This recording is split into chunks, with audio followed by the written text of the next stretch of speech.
School's out, Friday, freedom. We lived for this. Our parents, they didn't understand. They didn't get the need for speed, the dirt in our teeth, the echo of laughter in the mountains. We were a pack, a small group of friends, drawn together by a thirst for adventure. Dan, the wild card, always armed. John, the level-headed one, our voice of reason when we'd listen. Claire, the youngest, small but fearless. And me, the storyteller, the one who remembers.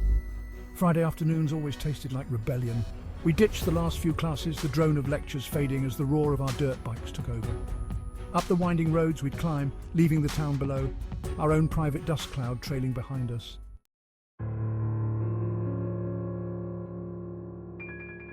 The Black Mountains held a different kind of magic. Up high, where the air thinned and the world fell silent, sat the ghost town. Forgotten, dilapidated, it was our haven. Among the crumbling buildings and windswept streets, we were free. The ride was always exhilarating. The wind whipped past us, carrying the scent of pine and danger. We pushed our bikes hard, the engines screaming in protest as we raced each other up the treacherous paths. The ghost town emerged slowly from the dust and shadows. A collection of weathered wood and broken windows, it stood sentinel over the valley below. We parked our bikes in the shadow of the old saloon, its sign creaking ominously in the breeze.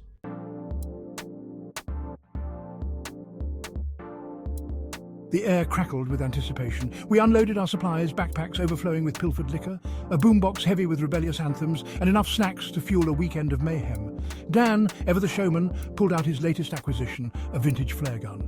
He grinned, his eyes glinting with mischief, just in case we need to light things up. John rolled his eyes, but a smile played at the corner of his lips. We moved like shadows through the deserted town, our laughter echoing off the empty buildings. The old hotel, its paint peeling and windows shattered, became our headquarters. We claimed rooms, spreading out sleeping bags and claiming corners for our own.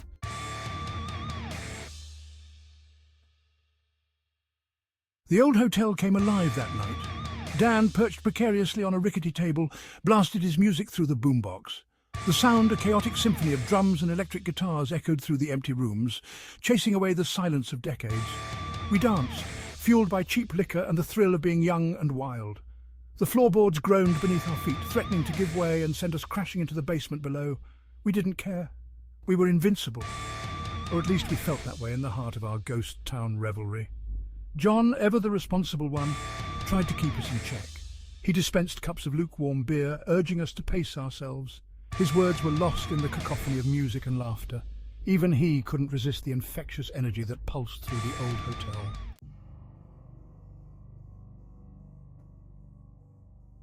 As the night wore on, the line between reality and fantasy blurred. The shadows seemed to lengthen, taking on strange shapes in the flickering light of our makeshift lanterns. Stories were exchanged, tales whispered about the former residents of the ghost town, their presence lingering in the dust and the wind. Claire swore she saw a figure in the window of the old saloon, a tall, gaunt man in a dusty coat, his eyes glowing with an eerie light. We laughed it off, attributing her vision to the cheap vodka, but a shiver ran down my spine nonetheless. Dan, lost in his own world of music and shadows, began to talk about the spirits of the mountains.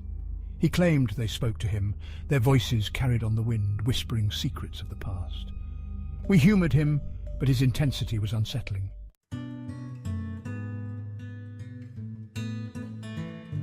Exhaustion eventually claimed us. One by one, we collapsed onto the dusty floor, our laughter fading into soft snores. The music died down, replaced by the sigh of the wind through the broken windows. The ghost town reclaimed its silence. I woke to the first light of dawn, my head pounding, my mouth tasting like stale beer. The others were scattered around me, sleeping soundly amidst the debris of our revelry. The ghost town, bathed in the soft light of a new day, seemed less menacing, the shadows less ominous. We gathered our belongings, the remnants of our wild night, stuffed into backpacks. The air was crisp and cool, carrying the scent of pine and the faintest hint of wood smoke. We were tired, hungover, but there was a strange sense of satisfaction that settled over us.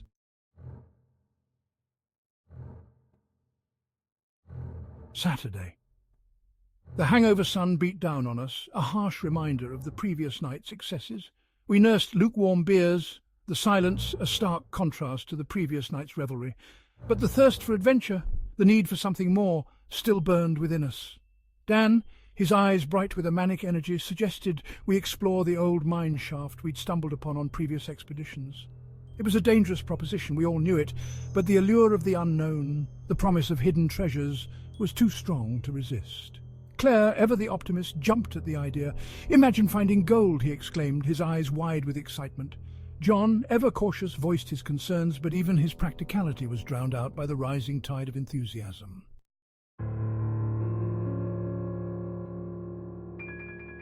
The air grew heavy as we approached the mine shaft. The entrance, a gaping maw in the side of the mountain, seemed to swallow the sunlight, leaving only an oppressive darkness. The smell hit us first, a musty, earthy odour that spoke of dampness and decay. Dan, undeterred, hefted his backpack, the familiar weight of his father's guns, reassuringly heavy against his back. He grinned, his teeth flashing white in the gloom. "Let's see what secrets this old mine holds," he said, his voice echoing strangely in the confined space. We descended cautiously, our footsteps kicking up dust that danced in the beams of our flashlights.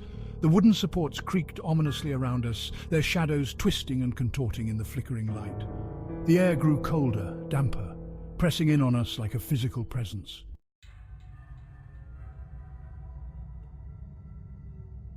The mine shaft snaked deeper into the mountain, a labyrinth of tunnels and chambers.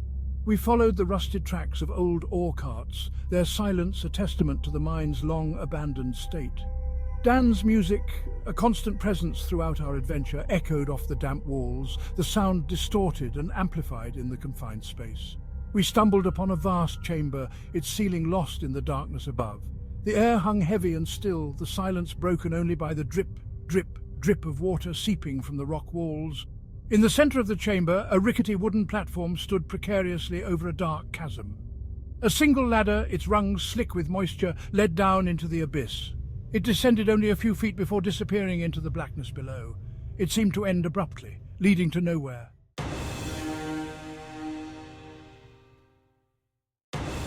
Curiosity warred with caution. Claire, ever the daredevil, volunteered to investigate. He stepped onto the platform, the wood groaning ominously under his weight. He gripped the ladder, his knuckles white in the beam of Dan's flashlight, and began to climb down. A scream ripped through the silence. Claire, his foot slipping on a loose rung, plunged downward. We watched in horror as he disappeared into the darkness, his scream echoing off the walls before being swallowed by the silence. Panic surged through me, cold and swift. The platform, no longer a point of curiosity, became a precarious island in a sea of darkness. The mine, once a place of adventure, transformed into a tomb, its silence a suffocating weight.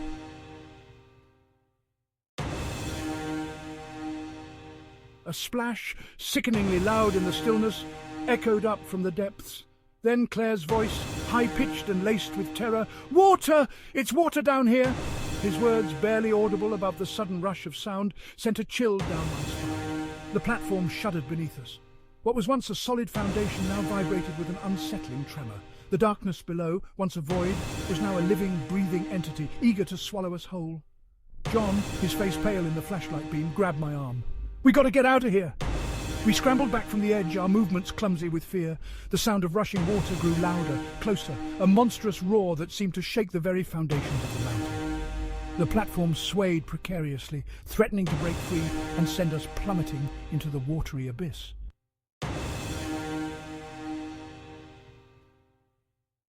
"The ladder, quick!"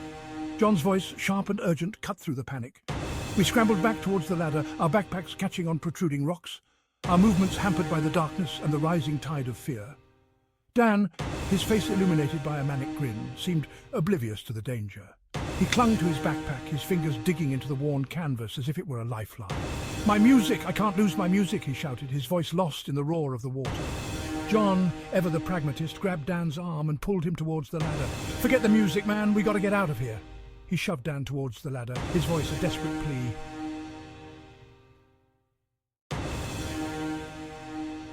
The climb up was a blur of terror and adrenaline. The ladder swayed precariously as we clambered over each other, our lungs burning, our muscles screaming.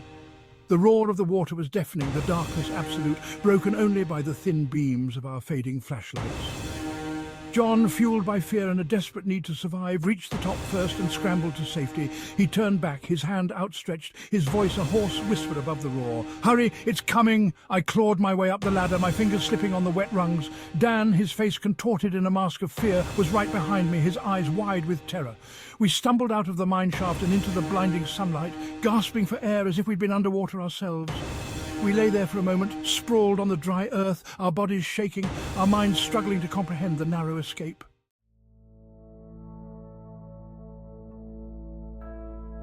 We lay there for what felt like an eternity. The warmth of the sun a stark contrast to the damp chill of the mine. Our chests heaved, each breath a victory against the unseen force that had nearly dragged us under. The silence, broken only by the rasp of our own breathing, was deafening. John was the first to speak, his voice hoarse. "Is everyone all right?" He looked at each of us in turn, his gaze lingering on Claire, who sat huddled on the ground, his face pale and drawn. Claire nodded, his voice a trembling whisper. I think so." He looked down at his hands, his fingers still clenching the empty air. The memory of the fall, the terror of the darkness was etched on his face. Dan, still clutching his backpack, stared at the entrance to the mine shaft, his eyes wide and unseeing. The music had stopped, the silence amplifying the pounding in my own ears. The mine, once a place of adventure, now felt like a graveyard.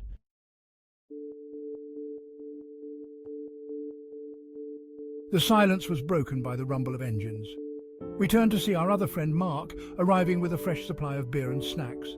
He pulled up beside us, his expression shifting from amusement to concern as he took in our dishevelled appearance and pale faces. "What happened to you guys? You look like you've seen a ghost." His attempt at humour fell flat. The gravity of our experience, the knowledge that we had come so close to disaster, hung heavy in the air. John, ever the protector, brushed off Mark's concern. "Just a little mishap in the mine," he said, his voice carefully casual. He didn't elaborate, and for once Mark didn't press him. He seemed to sense that something had shifted, that the carefree mood of the weekend had been irrevocably broken. We spent the rest of the day in a daze, the spectre of the mine shaft hanging over us. Even the beer tasted flat, the music grating on our nerves. The carefree joy of the previous day had vanished, replaced by a gnawing unease.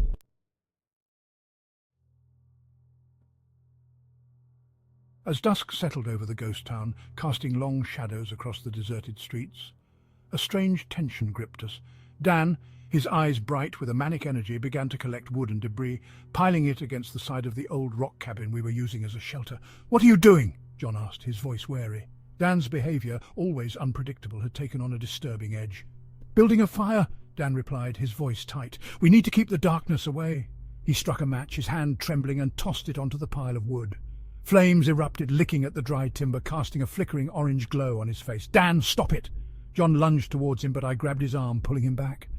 Dan was lost in his own world, his eyes reflecting the flames, his mind consumed by a darkness we couldn't penetrate.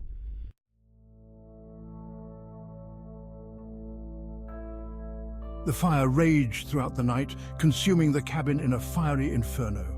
We watched from a safe distance, the flames reflecting in our wide, frightened eyes.